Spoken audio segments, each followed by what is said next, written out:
Next up on Slade's Wild Funhouse of rank 9 units, we've got Warp Fire Throwers, of course, rank 9. They are led by Tretch Craventail. We've also got Plague Priest here for some summons. He's going to be looking to pull some rats out of the ground with that Vermintide. Regiment of Renown, Council Guard, which I don't think got their cost decrease, unlike the base Storm Vermin. And Storm Vermin Halberds. We got some Wolf Rat's Poison. Yeah, single Tasteful Globadier here as well. And then the Regiment of Renown Rattling Guns, plus a regular Rattling Gun. Oh, no, there's a Poison Wind Globe also on the far side. Anyway, opponents here are going to be Norsca, running in hot and quick with some Marauder Berserkers. We've got Chaos Frost Dragon way in the back there. Some Marauder Javelin Hunters with the Norscan Ice Troll, Shaman Sorcerer, and Wulfric the Wanderer. So it's kind of classic Norsca, no new DLC stuff, but we've got some Ice Wolves also out on each flank here, doing some scouting in the distance, but immediately Warp Fire Thrower is just going to make their presence felt as... Oh, yeah. Oh, Berserkers.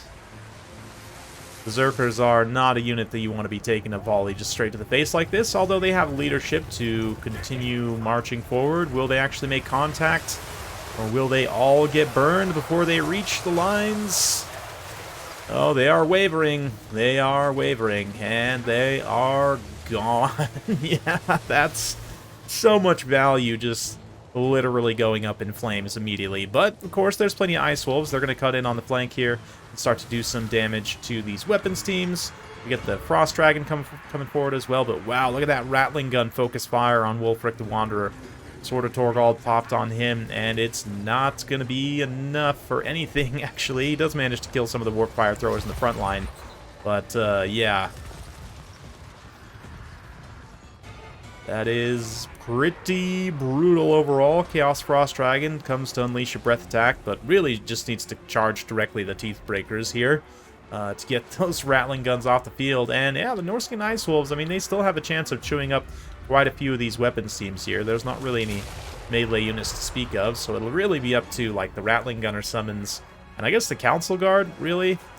Rat Ogres, I said there's no melee units to speak of. There are a few melee units, but Rat Ogres into Ice Wolves is actually not a wildly cost-effective trade for the Rat Ogres. Ice Wolves do tend to trade very well in this individual fight, as long as they can get a good engagement. But right now, here actually just getting straight charged by the Rat Ogres, not great. The other one kind of gets sandwiched by the Council Guard here. And yeah, there's still a handful hanging around, but they actually get roasted pretty badly by the Warp Fire Throwers. Yeah, one Wolf Rat did come back from route right on the edge of the map there, but Warp Fire is able to just basically incinerate whatever units they look at rank 9, helping their accuracy significantly, and also their fire rate. But of course, Warp Fire Thrower is just great damage anyway. But Wulfric gonna unleash his Lure of Boats in this backline area. Actually does some pretty good damage to the Council Guard and these Rattling Guns, but ultimately not gonna be enough as army losses is very quickly approaching. Yes, yes. The Marauder Javelin Hunters and these Ice Trolls moving in. Ice Trolls are weak to fire damage, particularly. And, yeah, that's the game already. Sometimes games go this way, you know, especially when you get a very rushy faction like Norsca into what can only be described as a high burst range damage build. Yeah, the Warp Fire Throwers, we'll have to see, actually, if they end up even paying for themselves. They're pretty expensive with the rank 9, so we'll check that after the fact. Kind of do some thought experiments and comparisons. Really, the Teeth Breakers ended up carrying quite a bit of value there, sniping out some important single entities. And, yeah, I mean, Rattling Guns are, like, one of the best units for Skaven in campaign for a reason, especially when you, again, increase their accuracy and fire rate significantly, as the Teeth Breakers have. Then they can accrue tons and tons of value. Yeah, I mean, for Norsca here, a couple of the Skin Wolves end up getting in and getting some pretty good value. And obviously, hindsight's 2020, but generally, I would not recommend, for most factions, taking, like, any mid-tier or expensive infantry against Skaven. You really need to focus on mobility units as much as possible. I honestly think, I mean, obviously, hindsight 2020, you're not always going to face something like this, but even just this build, like swapping out these Marauders for more mobile units, like Skin Wolves, you know, maybe bring in some regular Warhounds as well, just to kind of give you some width and mobility, and be able to move in and isolate Skaven range units and take them down, because ultimately they can't hold that much of a candle to you in melee. And like here, you have some insurance against some of their big melee threats anyway, like these javelins. The Skaven monsters tend to just fall over when confronted with these, but yeah, I mean, a very unusual build from Slade. Like I said, you can't always guarantee that you're going to see something like this. So no doubt at least a couple of those warp fire throwers paid for themselves. Let's see here. Yeah, actually only 550 base cost. They were a little bit cheaper than what I was remembering. So probably a good bit of them actually paid for themselves with only 800 cost. Now, is this worth it in a more practical sense? I mean, there is an argument to be made here, I think, that, you know, volume of fire, quite literally, fire, has a quality all of its own. And potentially for some rush factions that have maybe lower health, depending on what they're rushing at you with, this could actually work pretty decently well. I'm even thinking like maybe Slaanesh, although their mobility units are so fast, they might be able to close before you can really do that much burst damage. Like, that was particularly brutal because it was a light armor infantry unit.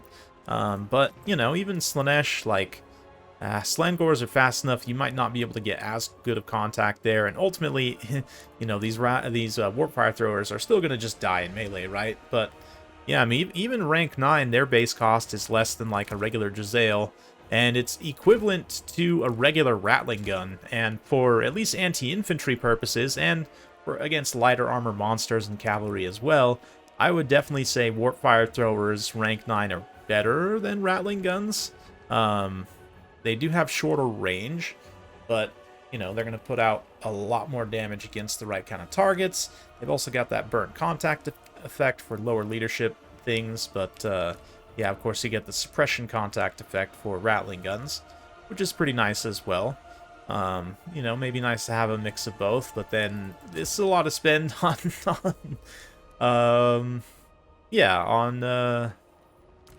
ranged units, so you definitely want to build around that. So if we were to build like a maybe slightly more sensible practical build, I mean, yeah, having a couple Rat Ogres certainly doesn't hurt. I would actually probably take Scroll here to have a Lord Summoner, who also has a few other good abilities as well. Just take Vermintide, maybe, if you have money for Aura of Pestilence, but I would definitely take his 2 items, as they both do quite a bit of damage.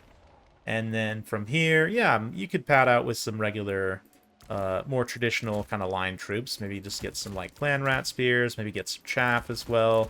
You could even throw in some, with the amount of gold we have, maybe a couple more Rat Ogres for some additional mass.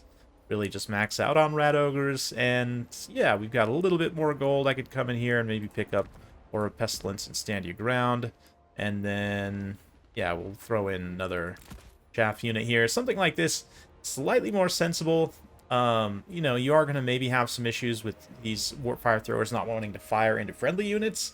I wish they would just turn that off completely for Skaven so that they would fire into friendly units, because it's Skaven. But anyway, that's it for today. Hopefully you guys enjoyed. If you like this sort of content, be sure to like, subscribe, hit that bell notification button. Every time I upload a new video, you'll be notified. Thanks again. We'll see you next time.